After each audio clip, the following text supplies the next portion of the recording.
Hello everyone. Today our journey won't be to battlefields or castles full of knights, but to the hidden gardens of the Middle Ages. A world where simple plants could decide who starved and who survived winter. Behind the dark image we have of that era, there were true superfoods, more nutritious than spinach and so resistant they saved entire villages in times of crisis. And the most surprising thing, almost all disappeared from our modern plate. So, before you settle in, go ahead and like this video and subscribe to the channel. The best place on YouTube to discover curious and forgotten stories from the past. Comment where you're watching from and tell me, which medieval vegetable would you dare try today? Now, close your eyes for a moment. Imagine the aroma of soup bubbling in an ancient cauldron. And let's together rescue the 10 medieval vegetables that need to return to our table. You wake to the rooster's crow. Not to the annoying cell phone alarm you usually ignore at least 3 times every morning. The sun has barely risen and your bed, a straw mattress covered by rough fabric, is already cold and damp thanks to dew that seeped through your hut's roof. You stretch your arms and feel every muscle aching from yesterday's work. Yes, yesterday you plowed half a hectare of land with a plow pulled by an old stubborn ox. Your gym friends would be impressed with this medieval functional training that would replace any modern CrossFit. You look around. Your room is also living. Room, kitchen, and on heavy rain days, improvised bathroom. You share this space with 2 chickens, a skinny dog, and occasionally a pig that refuses to stay in the pen. Your 30-meter apartment in 2025 seems like a luxury penthouse now. Your first thought is about food, not about which delivery app to use, or which trendy cafe to visit. The question is more basic and urgent: what will you eat today? Or better, if you'll eat today. In the medieval world, hunger isn't that stomach-rumbling sensation at 11:30 a.m. because you skipped breakfast. Fortunately, you have a small garden and some seeds of plants that, in a few centuries, will be completely forgotten, but now are your life insurance against hunger. Resistant, nutritious plants that grow even when everything around seems to die. One of them is skirret, your first morning stop. You head to the small bed where you cultivate skirret. This sweet white root is so special that nobles cultivate it in their royal gardens. But you, a simple peasant, discovered it grows practically by itself, even during the cruelest winters you've ever witnessed. If modern agriculture discovered skirret, it would probably package it in plastic, call it ancient superfood, and charge the price of a kidney for 100 grams. Here you simply crouch down, push aside some soil with your hands, and pull up white roots that look like fat, pale fingers. On the improvised wood stove, nothing more than stones organized in a circle with a metal grate on top, you place an iron pot and cook the skirret with a little water. The sweet aroma that spreads would vaguely remind you of a mix of sweet potato with chestnuts. While chewing your morning root, you observe Alexander growing wild in the garden corner. This audacious plant doesn't respect borders. It invades roads, grows on slopes, and even in your small garden uninvited. But you don't complain. Every part of it is edible. Alexander's seeds ground substitute pepper, that spice only the rich can buy. The leaves are perfect for soups, and the roots can be consumed like carrots. The Romans loved this plant so much they took it on their military campaigns, spreading it throughout Europe. You pull some Alexander leaves for tonight's soup and continue your morning inspection. Next stop, the good King Henry bed, affectionately nicknamed Good at Everything. Not by chance. Its young leaves are consumed like asparagus, mature ones resemble spinach, and shoots look like mini broccoli. Good King Henry is so rich in iron and vitamin C that during winter months, when fields are devastated by snow, it's the difference between health and scurvy. You harvest some young leaves to complement your breakfast. In 2025, this vegetable would be in all gourmet salads at starred restaurants. To complete your morning meal, you head to a small clump of Welsh onion growing near the fence. It's not from Wales and not even a traditional onion, but it has a surprising advantage. Once planted, it never disappears again.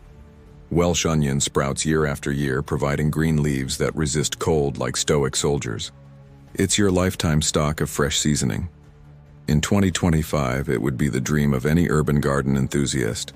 Plant once and harvest forever, without needing reminder apps to water. Your morning meal is complete.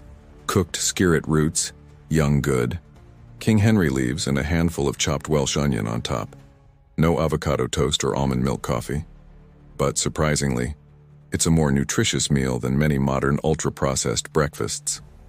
With a reasonably satisfied stomach, it's time to dress for the day.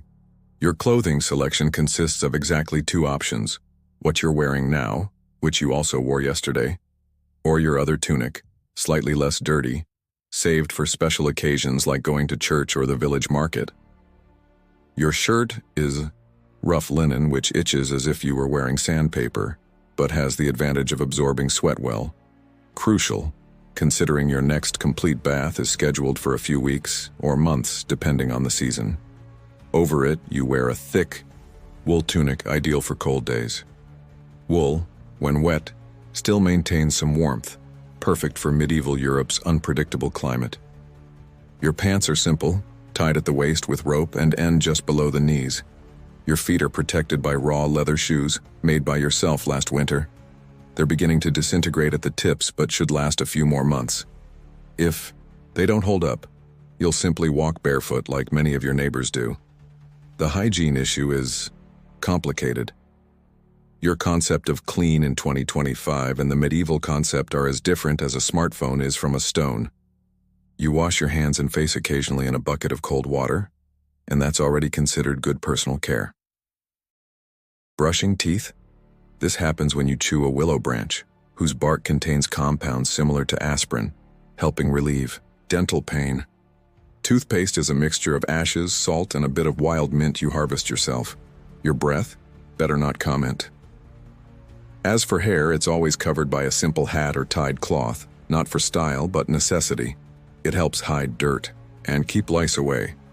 Not completely, but at least reduces the population of these unwanted tenants on your scalp. And bathing? Well, here's the fun part. You take a complete bath maybe 3 or 4 times a year. In spring, when the weather warms enough not to die of hypothermia, you can afford the luxury of a dip in the nearby river. The rest of the time, it's the wet cloth method on the most critical areas. Deodorant? Doesn't exist. Perfume? Only for the rich. Your strategy for dealing with body odors is a mix of resignation, aromatic herbs hidden in clothes, and the consolation that everyone around you smells. Equally bad. The good news is your nose quickly adapts to this new olfactory normal. Having concluded your medieval beauty routine, you're ready to face the day. No 10-step Korean skincare or millimetrically trimmed beard. Just you, some plants stuck in, your teeth, and the satisfaction of knowing you're as presentable as possible by 13th century standards. It's time to work, and your office is an open field. There are no Zoom meetings, emails to answer, or espresso machine. There's just you, the earth, rudimentary tools, and many, many hours of physical work ahead. The concept of weekend simply doesn't exist. Your first commitment is with survival, crops. You dedicate a few hours to maintaining your small garden of resistant plants. Fat hen, a superfood disguised as a weed, deserves special attention. After all, it has more iron than spinach, more protein than cabbage, and more calcium than kale. Fat hen grows in any soil, without special care, but you give it affection, because you know that in times of extreme hunger, its seeds can be ground into flour. If it were in 2025, it would be packaged as the new European superfood, costing a fortune in health food stores. Then you head to the larger field, where you cultivate the grains that will be delivered to the feudal lord as part of your payment for using the land. Here, there are no tractors, chemical fertilizers, or automated irrigation system. There's just you, a heavy metal hoe, and a sky that determines whether there will be harvest or famine. The sun rises in the sky while you work, bent over the earth. There's no sunscreen, and your weather-beaten face has the texture of old leather. Your muscles ache, but in a different way from post-gym pain. It's a constant pain, daily companion, that you don't even notice anymore. Around midday, you take a break for the main meal.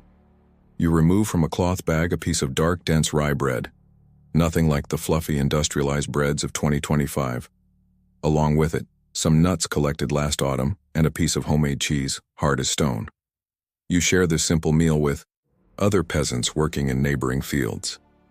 The conversation revolves around practical matters: weather, harvests, the feudal lord's taxes, some recent wedding or funeral in the village. There's no celebrity gossip or discussions about the latest episode of some series. In the afternoon, it's time to care for the few animals you own. A thin cow that provides milk intermittently, some chickens that lay precious eggs, and a pig that, at year's end, will be slaughtered, and every part of it, from snout to tail, will be used for food during winter. For the pig, you collect some scorzonera roots, the black root. Despite the uninviting name, it has a delicate, slightly sweet flavor that reminds you of nuts and asparagus. Monks cultivate it in monastery gardens for fasting, and still use it as medicinal plant, believing it cures snake bites and purifies blood.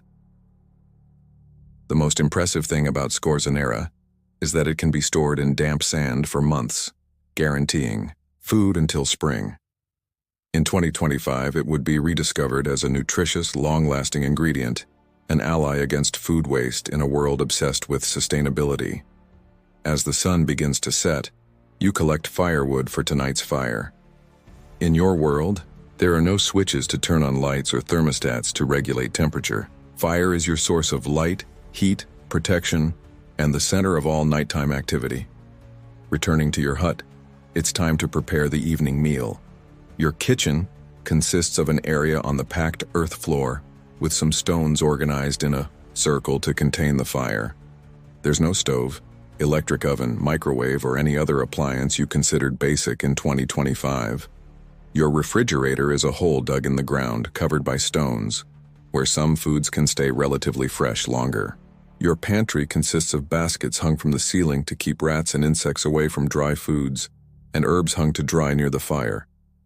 Tonight's menu will be a stew, the most efficient way to cook in the medieval world, making the most of precious fuel and extracting all possible flavor from limited ingredients.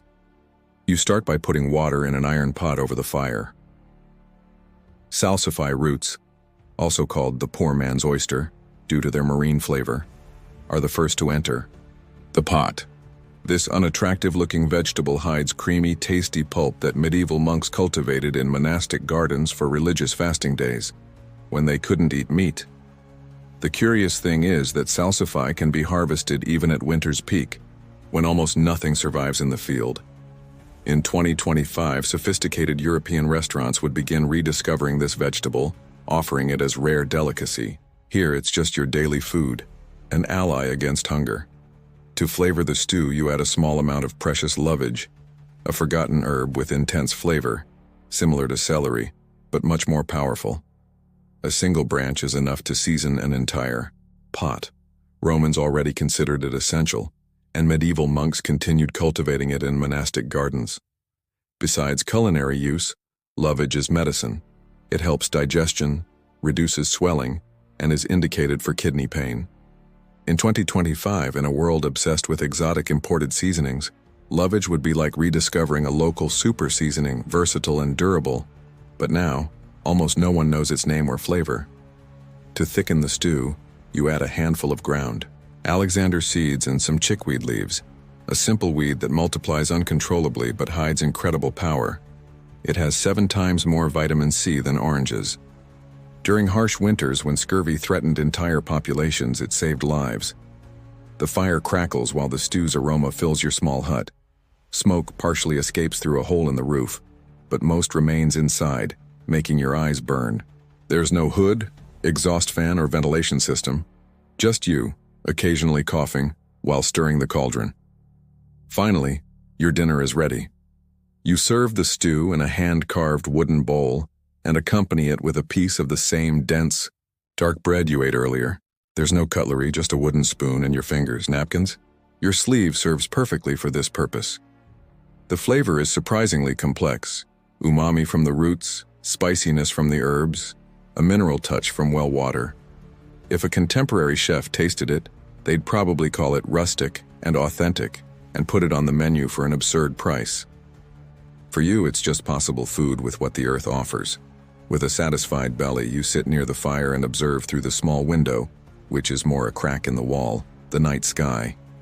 In this world without weather forecast, weather apps or storm alerts, you've developed an almost instinctive ability to read weather signs. Bone pain means rain coming. Birds flying lower than normal, storm approaching, a circle around the moon, frost by morning. These aren't superstitions. They're practical knowledge passed through generations, refined by daily observation, and absolutely essential for your survival. The climate in medieval Europe is relentless and unpredictable. You live in what future? Historians will call the Little Ice Age, a period of global cooling that makes winters particularly brutal. A week of temperatures below expected in spring doesn't just mean discomfort, it can mean hunger next winter. That's why you value your forgotten vegetables so much.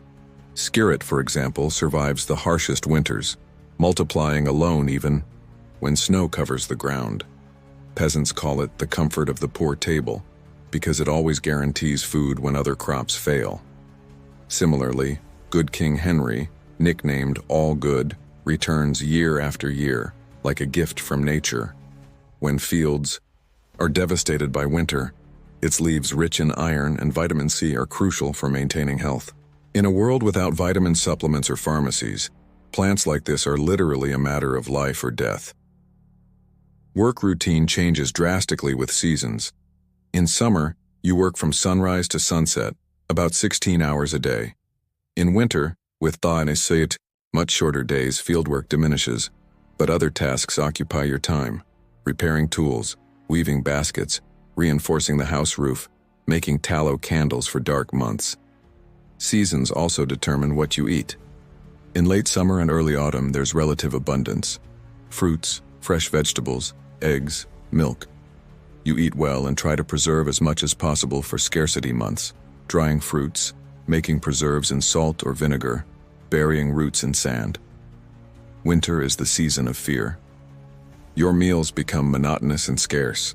Dark bread, some stored vegetables, salted meat if you were lucky to slaughter an animal in autumn. Many village families lose members during winter, small children, elderly, those already weakened by diseases. But you have a secret many neighbors don't know. The medlar, a strange-looking fruit that literally needs to rot before being consumed. Harvested hard and bitter in autumn, it becomes sweet and soft after weeks of controlled maturation, in a process called bledding. This patience ritual made medlar highly appreciated in pies, jellies, and even medieval wines. Period writers even made jokes about its shape, which resembled certain anatomical parts, but in kitchens it was treated as winter treasure. In 2025, in a world demanding perfect immediate fruits, medlar would remind us that patience can transform even the strangest food into something valuable. As night advances, you hear the village church bell tolling, marking the end of another workday. In a world without personal clocks, bells are your time reference, dividing the day into periods of prayer, work, and rest. Church isn't just a place of worship, it's the center of community life. Your position in social hierarchy is clear and practically immutable. Born a serf, you'll remain a serf. There are no job interviews, career changes, or promotions. Medieval society is divided into three large groups: those who pray, clergy; those who fight, nobility; and those who work, peasants. Guess which group you're in? As a serf, you owe obedience to the feudal lord who owns the land where you live and work.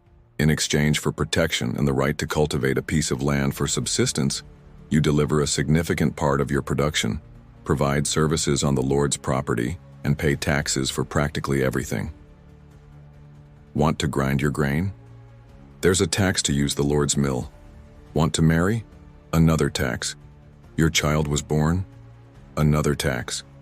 Someone in the family died? Guess. Yes, another tax. The feudal system is basically an economic dependency relationship disguised as divine social order. The church itself reinforces this structure, preaching that everyone has their place designated by God. Nobles to protect, clergy to pray, peasants to work. Questioning this order is questioning divine will, a grave sin that can lead to serious consequences, both earthly and supposedly eternal. Your social interactions are limited mainly to your immediate family and other village inhabitants. Marriages are arranged for practical reasons: land union, workforce, family alliances, and occur early. Girls can marry at 12, boys at 14, although most wait until having means to support a family. Community decisions are made collectively, in village assemblies, but always supervised by a feudal lord representative. Minor conflicts are resolved internally, but more serious cases are judged by the lord or his representatives in a justice system that blatantly favors the powerful. Geographic. Mobility is practically non-existent. Many serfs are born, live and die without ever venturing beyond a 25-kilometer radius of their native village. Travel is dangerous, expensive, and usually prohibited for serfs without special permission. Your global village is literally just your village. Your social life revolves around community events, Sunday Mass, mandatory, religious festivals, occasional fairs, weddings, and funerals. These moments are precious not just for breaking routine, but for the opportunity to gather people, exchange news, and occasionally have some fun.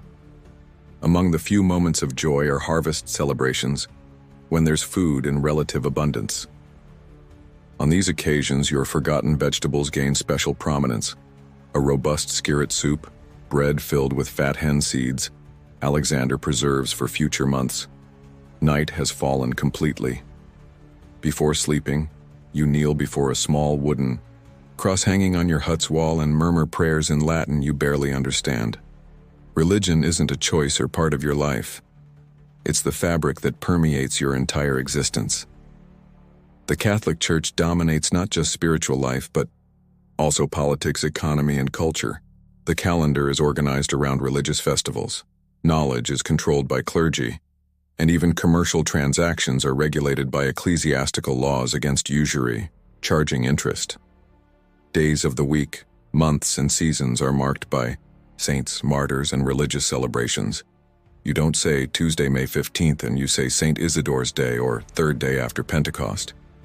Time is cyclical, not linear, following the liturgical calendar year after year.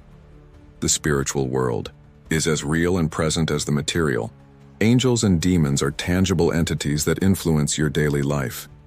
Diseases aren't caused by bacteria or viruses, concepts that don't even exist, but by imbalances in bodily humors, astrological influences, or, frequently, divine punishments, or demonic attacks. Your understanding of religion is a peculiar mix of official Christianity and pre-Christian folk beliefs. You go to Mass on Sunday, confess your sins to the priest, respect sacraments, but also hang herbs on the door to ward off evil eye and bury objects under the threshold to protect the house. The plants you cultivate have both medicinal and spiritual value. Lovage, for example, isn't just a seasoning and digestive remedy. It's also placed in house corners to ward off evil influences. Chickweed, besides nutritious, is considered protective against witchcraft when hung in bundles above the bed. The Church itself, despite officially condemning pagan practices, frequently incorporates or tolerates them. Your local priest may bless your fields in spring with holy water, a Christianization of ancient fertility ritual. Many popular saints are actually pre-Christian deities slightly clothed in Catholic acceptability. Religious fasting days, which total almost half the year, significantly alter your diet. During Lent and other abstinence periods, meat, eggs, and dairy are prohibited. This is where your forgotten vegetables become even more valuable.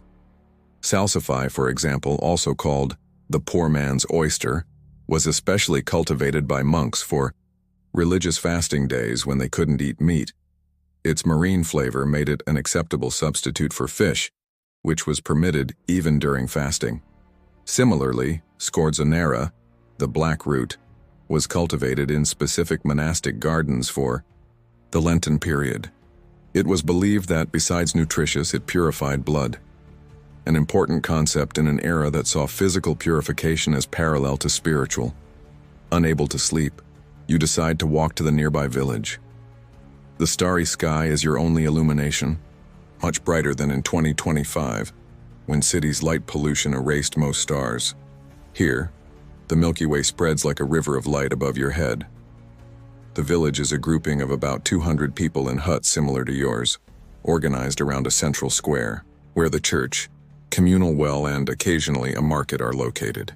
There are no paved streets, just dirt paths that turn to mud with rain. At the center of community life is the priest, a middle-aged man with basic education in Latin and Christian doctrine. He's one of the few literate people in the village and serves as intermediary between the community and both religious and secular authorities. The blacksmith is another respected community member. In his forge, he produces and repairs essential tools for agriculture and daily life. His status is elevated because his specialized work is indispensable and because, in an age of superstitions, mastering fire and metal has something magical about it. The miller who operates the feudal lord's grain mill is an ambivalent figure. On one hand, he provides essential service. On the other, as tax collector on the lord's behalf, he's often viewed with suspicion. Frequently more prosperous than other peasants, the miller occupies an intermediate position in social hierarchy. The village midwife is an elderly woman who possesses knowledge of medicinal herbs passed through generations. She assists in births, treats common diseases, and knows the secrets of healing plants. In another era, she might be accused of witchcraft for this same knowledge, but here, she's respected for her practical wisdom. In a remote hut lives the hermit, a man who returned from the Crusades with fantastic stories of distant lands and a wound that never completely healed. Some consider him mad, others a saint. You occasionally bring him some vegetables in exchange for stories about Jerusalem and Constantinople. Passing by the improvised tavern, nothing more than the larger house of a peasant who brews his own beer, you hear laughter and the sound of a rustic flute. Here men gather after work to share drinks, stories, and forget for a few hours life's harshness. Medieval beer has nothing to do with the artisanal hipster IPA you drank in 2025.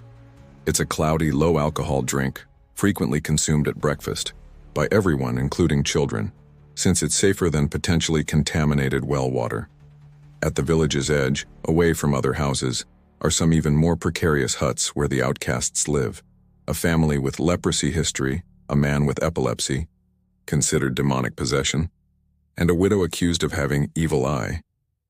The Middle Ages isn't kind to the different. There's also the itinerant merchant who appears a few times a year, bringing needles, fabrics, exotic spices, and more importantly, news from the outside world. When he arrives, everyone gathers to hear about distant wars, royal decrees, and miracles reported in other lands. Children run free through the village. Childhood as a concept doesn't exist. From 5 or 6 years old, they already work, contributing with tasks appropriate for their size, scaring birds from fields, collecting firewood, caring for smaller animals. Toys are rare, usually improvised objects. A figure you observe with particular interest is the herb woman, a lady who, like you, cultivates uncommon plants. She knows the forgotten vegetables and many others, using them to treat everything from fevers to broken hearts. You trade seedlings and knowledge, a mutual support system based on plants. The fat hen you cultivate, for example, was a gift from her. She taught you that, besides nutritious for humans, it produces larger eggs when feeding chickens.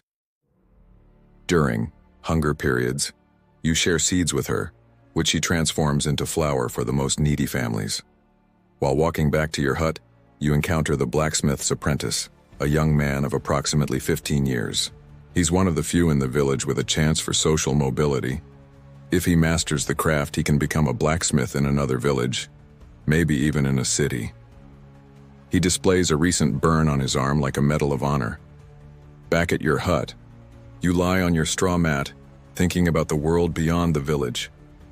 The feudal system that defines your existence is a complex web of loyalties, obligations, and power, even though you rarely see its higher manifestations. At the top of the hierarchy is the king, an almost mythical figure you've never seen and probably never will. His authority, theoretically absolute, is in practice limited by the power of great feudal lords, who control vast territories and possess their own armies. Your immediate feudal lord is a knight of intermediate position, who in turn owes loyalty to a baron, who answers to a count, who serves directly the king. Each level of this feudal chain involves loyalty oaths, military obligations, and economic tributes. Political power in the fief is exercised by the lord, who possesses his own army, collects taxes and distributes justice according to his understanding. You owe him free work on his lands, corvée, part of your production and various taxes for using the mill, oven, or even for marrying. The notion of state as abstract entity doesn't exist. Power is personal, embodied in specific individuals and based on face-to-face loyalty bonds. There are no citizens, there are subjects. There are no rights. There are granted privileges and imposed obligations. Justice is rudimentary and frequently brutal. Physical punishments, including mutilations, are common for minor crimes. Death, by hanging, decapitation, or at the stake, awaits more serious crimes, including heresy and witchcraft. The concept of prison as long-term punishment practically doesn't exist. The political world beyond your fief is a confusing patchwork of territories with fluid borders, constantly redefined by wars, dynastic marriages, and temporary alliances. Countries in the modern sense don't exist. Medieval France, for example, is a collection of fiefs with varying degrees of autonomy. You know all this not by reading newspapers or watching newscasts, but through rumors, wandering minstrels, songs, and occasional proclamations read after Sunday Mass. Information travels slowly, frequently distorted, and mixed with fantastic legends accepted as facts. The Church represents parallel power, sometimes competing, sometimes collaborating, with secular authority. The Pope in Rome, as distant as the king, exerts influence over all Christian Europe through an ecclesiastical hierarchy that reaches your local priest. In many matters, the Church's word is law. Lying on your mat, you contemplate how politics reflects in your daily life. Your control over your own life is minimal. You can't change profession, can't move without permission, can't question authorities. And yet, there are small freedoms that go unnoticed by the powerful. One of these freedoms is in your knowledge of forgotten plants. While the feudal lord worries about wheat and barley, which he can easily count and tax, your nutritious and resistant plants escape his attention. Chickweed that grows as weed has 7 times more vitamin C than oranges, a secret kept among peasants passed through generations. Similarly, Alexander, which grows wild on roads and forests, provides seeds that substitute imported pepper, an absurdly expensive luxury item. When nobles spend fortunes on exotic spices, you smile, knowing your free seasoning grew on the path between village and your field. Dawn brings unusual commotion to the peaceful medieval village. A group of travelers arrive during the night, merchants, an itinerant monk, and a troubadour. Their presence is a rare and exciting event, a window to the outside world that rarely opens. You join other residents who crowd around the visitors in the village square. The merchant unloads exotic goods from his mules, colorful fabrics, small spice boxes, metal needles, hair ribbons, and even a small mirror that causes amazement in women who never saw their own reflection clearly. Prices are exorbitant, but some trade eggs, cheeses, or work for small luxuries. You observe while the merchant examines with interest your dried lovage herbs. This is rare in cities, he comments, offering a small salt bag in exchange for a bundle of the plant. A good deal, considering lovage grows abundantly near your hut. The itinerant monk, a thin man with penetrating eyes, takes advantage of the crowd to preach. His message is a mix of official Christian doctrine and terrifying stories about end times, demons, and punishments for sinners. Children listen open-mouthed, while adults nod in apprehensive agreement. When he mentions signs of end times, bad harvests, strange diseases, children born with deformities, you realize he's talking about events that also affected your village. But while he attributes this to divine wrath and human sins, you silently know many of these curses were alleviated by your medicinal plant knowledge. Good King Henry, for example, with its high iron content, helped save several women after difficult births when the midwife had already given up. Fat Hen strengthened malnourished children during last winter's harsh cold. These are earthly solutions to earthly problems, but you keep this opinion to yourself. The troubadour is perhaps the main attraction. At night, when everyone gathers around a bonfire in the square, he plays a small harp and sings stories of valiant knights, maidens in distress, and heroic deeds. Some songs speak of places as distant as Jerusalem or Constantinople, cities that for you are almost mythical. He also brings news, disguised in songs to avoid problems with authorities, rumors of war between neighboring kingdoms, a new tax decreed by the king, stories of a strange disease decimating entire villages further south. You absorb every word, hungry for information from the world beyond the familiar horizon. Between one song and another, the troubadour accepts sips of beer and shares spicier gossip. Scandals involving nobles, infidelity cases at the royal court, stories of corrupt bishops. This provokes nervous laughter. Criticizing the powerful, even indirectly, is always risky. When the troubadour asks about local specialties, someone mentions your uncommon plants. Intrigued, he asks to see your garden the next morning. I have interest in rare herbs, he explains. In some courts they pay well for medicinal plants they don't know. You feel divided. On one hand, the idea of your humble plants having value for nobles is flattering. On the other, there's a protective instinct regarding this knowledge passed through generations. Some plants, like skirret, are literally the difference between surviving or perishing during extreme winters. The travelers will stay only 2 days before continuing their journey. Their brief contact with the outside world will leave the village agitated for weeks, with debates about the news brought, imitations of the troubadour's songs, and proud displays of small items acquired from the merchant. Summer is ending, and the great annual harvest has been completed successfully.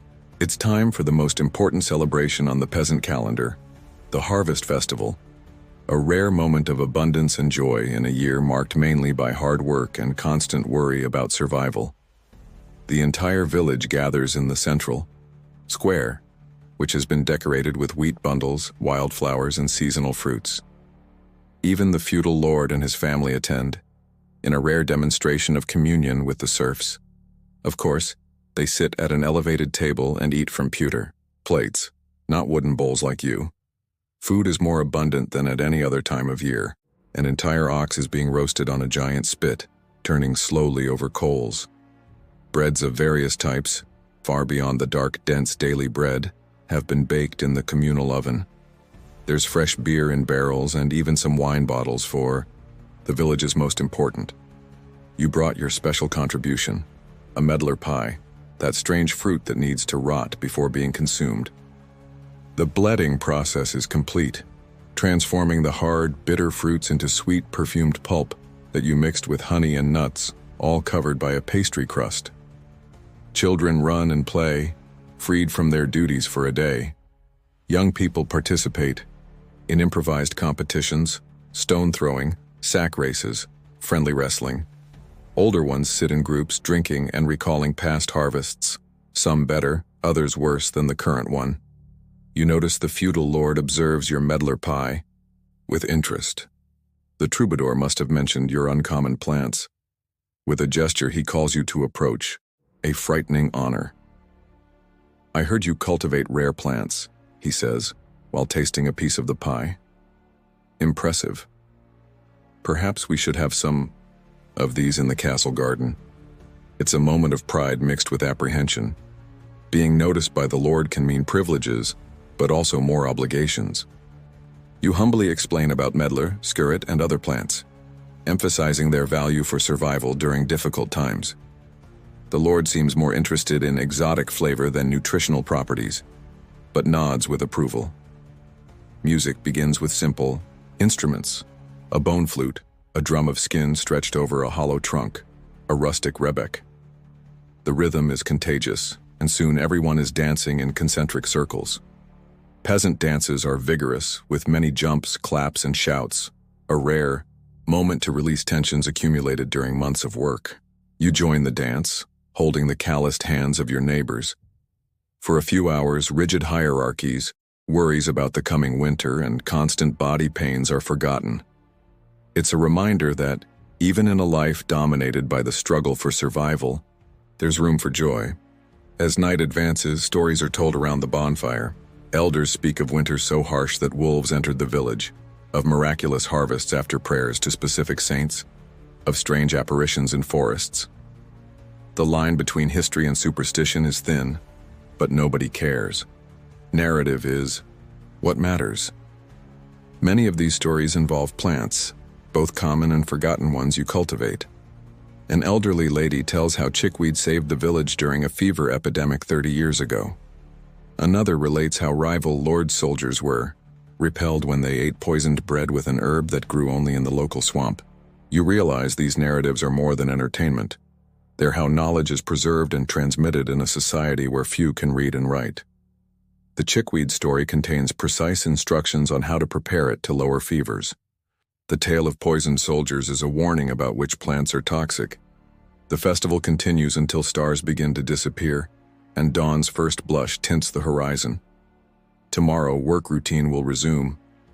But today, for one day, you celebrated life, community, and the generosity of Earth that, despite all difficulties, continues to provide. Few days after the harvest festival, you're awakened before dawn by urgent knocking on your door. It's the village midwife, an elderly woman with gnarled hands and eyes that have seen more births and deaths than anyone else in the community. "Come quickly," she says. "The miller's daughter has had high fever since last night. Nothing I've tried is working." You quickly grab your bag of dried herbs and follow the midwife through the sleeping village. In the medieval world, there are no hospitals, ambulances, or emergency rooms. Medicine is a mixture of practical knowledge passed through generations, medicinal herbs, prayers, and occasionally brutal procedures based on antiquated medical theories. The dominant medical theory, inherited from Galen and Hippocrates, maintains that the body is governed by four humors: blood, phlegm, yellow bile, and black bile. Disease is seen as imbalance of these humors. Treatments aim to restore this balance frequently through bloodletting, purges, and emetics, substances that induce vomiting, interventions that usually worsen the patient's condition. Fortunately, your plant knowledge offers gentler and more effective alternatives. Arriving at the miller's house, you find his daughter, a 10-year-old girl burning with fever and delirious. The room is full, mother crying, priest murmuring prayers, neighbors offering contradictory advice. You ask for space and examine the girl. Her skin is hot and dry, her breathing rapid, and she complains of sore throat when conscious. You recognize symptoms of common fever, potentially dangerous without proper treatment, but treatable with available resources. From your bag, you first take dried chickweed, that simple weed that has 7 times more vitamin C than oranges. You ask for hot water and prepare a strong infusion, adding some honey to improve taste. While it cools enough to be drunk, you prepare a paste with crushed Good King Henry leaves. Carefully, you help the girl drink the chickweed infusion, which will help fight infection. Then you apply the Good King Henry paste to her forehead and neck, where it will have refreshing and anti-inflammatory effect. Finally, you hang a small bag containing dried lovage near the bed. This is partly for its volatile medicinal properties, partly as psychological comfort for the family. You instruct that the infusion should be given every few hours and the paste changed when it dries. You explain the fever will probably last another day or two before subsiding. There's skepticism in some eyes. After all, there was no bloodletting or dramatic intervention, but the midwife, who has seen your methods work before, nods with approval. On the way back home, you reflect on the complex relationship between your plants, medicine, and religion. The priest sees diseases as divine punishments or tests of faith. Trained doctors, rare and expensive, accessible only to nobles, rely on elaborate humoral theories. You and the midwife occupy a middle ground, using empirical knowledge accumulated over generations. Your forgotten vegetables play a crucial role in this improvised health system. Skirret, besides nutritious, contains compounds that calm the stomach, useful for difficult digestion so common with the era's limited diet. Salsify has expectorant properties, helping with persistent winter coughs. Good King Henry, besides being an important source of iron and vitamin C, is used externally to treat wounds and inflammations. There are records of leaves applied directly to cuts to help healing, a practice you learned from your grandmother, and that works surprisingly well. Lovage is particularly medicinally versatile. Besides helping digestion and reducing swelling, its tea is used for kidney pain and as gentle diuretic. Stems crystallized in honey serve as cough treatment, and seeds, when chewed, relieve toothache. You guard this knowledge carefully, aware that in some regions, practices like these can lead to witchcraft accusations, especially for women. The line between folk medicine and superstition is thin in religious authorities' minds. What saves lives can, paradoxically, put yours at risk. 3 days later, you receive news that the miller's daughter is better. Fever subsided and she began eating again. In gratitude, the miller promises to grind your grains without charging the usual tax at next harvest, a significant gesture of generosity in a world where every grain counts. The air is colder each morning and tree leaves begin to tinge with red and gold. It's autumn's beginning, and with it comes sharp awareness that winter, the most dangerous season, is rapidly approaching. To survive the cold months ahead, preparations must begin immediately. Your first priority is storing enough food. Main harvests have been done, but there's still much to do. You dedicate entire days to collecting nuts, chestnuts, and wild fruits in nearby forests, always alert to forest guards who could accuse you of illegally hunting on the Lord's lands. Wild apples, small and acidic compared to modern varieties, are collected and stored in layers in a straw-lined hole. Some are cut into thin slices and sun-dried for preservation. Pears, including the strange medlar, are collected still green and stored to ripen slowly during winter. In your garden, you harvest the season's last greens and process each vegetable most efficiently for preservation. Cabbages are thinly sliced and fermented in barrels to make sauerkraut, a crucial source of vitamin C during months when fresh vegetables are non-existent. Your forgotten plants receive special attention during this period. Skirret, which survives winter in the ground, is partially harvested and stored in damp sand in a corner of your hut. The rest is left in earth, carefully marked, to be dug up when needed, even under snow. Scorzonera, the black root with flavor of nuts and asparagus, is another winter treasure. It can be stored for months in damp sand, guaranteeing nutrition until spring. You harvest a good amount, leaving some plants to produce seeds next year. Seeds are, incidentally, a critical concern. You select the best plants of each variety to produce seeds, marking them carefully. Next year's security depends on these small capsules of life. Some seeds, like fat hens, are also ground into flour for emergencies. Meat preservation is another challenge. If you're lucky to own a pig, this is the moment to slaughter it and process every part. Nothing is wasted. Meat is salted or smoked, blood transformed into blood sausage, organs cooked immediately, fat melted and stored for cooking and making candles. Even the bladder is cleaned and used as container. Firewood for winter needs to be collected in large quantity. You spend entire days in the forest, cutting fallen branches and small trunks, always with the feudal lord's permission, and paying tax for it, of course. Wood is carefully stacked near the hut, covered with straw to protect from moisture. Your hut also needs repairs before cold arrives.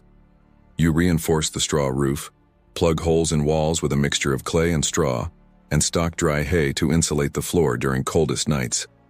A good layer of fresh hay is also prepared for animals, who will spend more time indoors in winter. Winter clothes are limited but essential. You own perhaps 2 thick wool tunics, a hooded cape for snow, and fabric wrappings that serve as primitive socks inside leather boots. Everything is meticulously repaired, holes patched, seams reinforced. As days get shorter, work intensifies. Medieval winter isn't just an uncomfortable season, it's potentially lethal. Entire families can die of hunger or cold if preparations are inadequate. There's no social safety net, supermarkets, or central heating to save the unprepared. One of autumn's last tasks is preparing candles and oil for lighting. Winter days are short, and long nights need some light. You melt animal fat with a rush or hemp wick to make rudimentary candles. They don't produce much light and emit smelly smoke, but they're better than total darkness.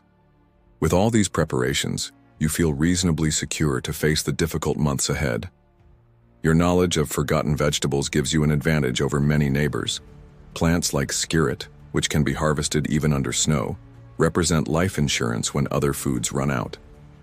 Night falls earlier now and you retreat inside, lighting the fire that will be your constant companion for the coming months. As flames dance, you mentally organize your food stock, calculating how long it will last. The mathematics are relentless and margins narrow, but you will survive. As your ancestors survived before you, as your descendants will survive after. Winter has finally arrived, and with it, the long nights that provide reflection. Sitting by the fire, slowly chewing a skirret root roasted in the coals, you contemplate the strange paradox of these forgotten vegetables that sustain your medieval life. These plants weren't just food. They were pillars of survival, symbols of resilience and sources of health for you and your ancestors. Skirret, so sweet that nobles cultivated it in royal gardens, grew alone even in the cruelest winters. Peasants called it the comfort of the poor table for a reason. Alexander, brought by Romans and spread throughout Europe, offered a local alternative to imported pepper. Every part was used: seeds as seasoning, leaves for soups, roots like carrots. One plant, multiple uses, the kind of efficiency that only arises from real necessity. Good King Henry, good at everything as its name suggested, returned year after year like a gift from nature. Young leaves like asparagus, mature ones like spinach, shoots like broccoli, all in one plant extremely rich in iron and vitamin C, crucial during periods of famine and scarcity. Salsify, the poor man's oyster with its marine flavor and ability to survive the harshest winter, offered an alternative when the church prohibited meat consumption. It wasn't just food, it was an ingenious solution to religious restrictions in times of scarcity. The eccentric medlar, which needed to rot before revealing its sweetness, taught patience in a world that constantly demanded this virtue. The bledding ritual, waiting weeks for perfect maturation, was a metaphor for medieval life, hard, slow, but eventually rewarding. Chickweed, with 7 times more vitamin C than oranges, grew abundantly when nothing else survived, saving entire communities from scurvy. Ironically, in future times, it would be fought as a weed in the same gardens where it was once valued as savior. Scorzonera, the black root with delicate flavor and impressive longevity when stored, guaranteed nutrition when granaries were already empty. In a world without refrigeration or modern preservation, a root that lasted months was literally life insurance. Welsh onion, neither from Wales nor exactly an onion, offered the security of guaranteed annual return. Once planted, it never disappeared again, providing cold-resistant green leaves. Families cultivated the same plant for decades, sharing its shoots between generations. Fat hen, growing in any soil without care, offered more iron than spinach, more protein than cabbage, and more calcium than kale. During hunger periods, its seeds ground into flour prevented families from suffering extreme need. And powerful lovage, with flavor so intense that a single branch seasoned an entire pot, represented efficiency in times of scarcity. Besides seasoning, it was medicine for digestion, swelling, and kidney pain, a complete pharmacy growing in the backyard. These plants, each with their unique history and properties, represented more than simple foods. They were the result of generations of accumulated knowledge, careful observation, and adaptation to the most adverse circumstances. They were survival technology as sophisticated as any future smartphone app. The Middle Ages, often portrayed as era of hunger and darkness, was also marked by agricultural creativity and integral use of land. Every corner of the fief, every season of the year, every type of soil was utilized with deep knowledge of which plants prosper in which conditions. The paradox you contemplate while fire crackles and wind howls outside is that this knowledge will one day be lost. In future centuries, humans would rediscover revolutionary agricultural techniques their ancestors already knew. They'd call new trend or innovative discovery practices you consider basic and obvious: crop rotation, composting, companion. Planting, all strategies you employ instinctively, would be forgotten and then invented again. The very plants that guarantee your survival would practically disappear from tables, replaced by less nutritious but more uniform and commercially viable versions. The future world would gain much in comfort, hygiene, and technology. Things you can barely imagine, and that would completely transform human experience. But it would also lose something valuable: intimate connection with Earth, deep knowledge of natural cycles, adaptability that comes from necessity. This connection isn't just practical, but spiritual. You know each plant not as an entry in a botanical manual, but as a living companion with its own personality. Skirret is sweet and generous. Alexander, audacious and resilient.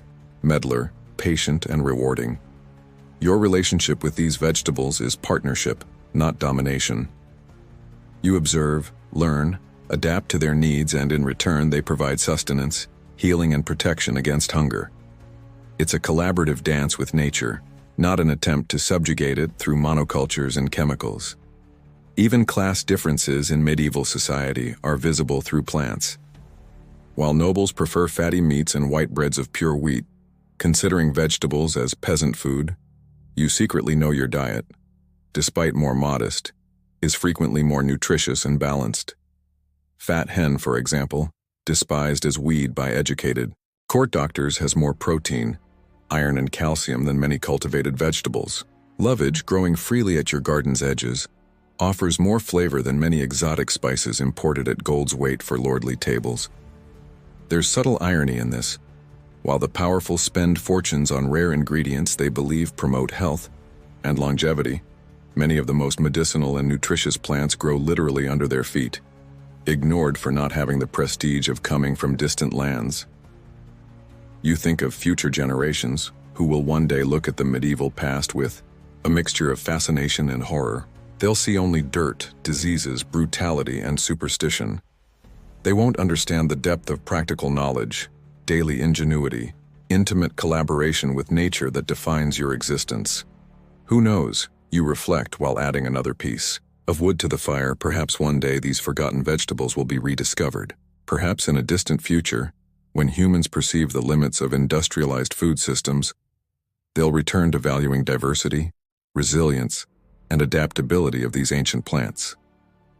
Perhaps the secret of truly balanced and sustainable diet is hidden in medieval gardens that the modern world decided to forget. In fat hen seeds, in sweet skirret root, in versatile good King Henry leaves, in marine salsify stems, and in patient medlar fruit. Snow begins to fall outside, covering dormant fields with a white mantle. But under this mantle, you know, life persists. Skirret and scorzonera roots remain viable, ready to be dug up when needed. Fat hen and Alexander seeds await spring, protected by ice. This persistence, this stubbornness to survive even in the most adverse conditions, is what most impresses you about these plants. They don't give up. They adapt, find niches, develop strategies. They are, in many senses, mirrors of human resilience itself in face of seemingly insurmountable difficulties. And perhaps that, you reflect while preparing to sleep, is the true legacy of forgotten vegetables. Not just their nutritional or medicinal value, but the example they offer. A reminder that life finds ways, that adaptation surpasses brute force, that diversity is the best strategy against uncertainty. As sleep comes, you imagine a distant day when someone will rediscover skirret, plant good King Henry, harvest Alexander, not as historical curiosities but as valuable partners in the human journey. A day when past knowledge and future innovations will meet, creating something more resilient and sustainable than either alone. Outside, under snow and ice, seeds wait. Patient, persistent, ready for their moment. As they did for generations before you, as they will for generations after. If you enjoyed this journey through medieval flavors, share the video, subscribe to the channel, and activate notifications. Who knows if the secret to future nutrition isn't hidden in gardens of the past?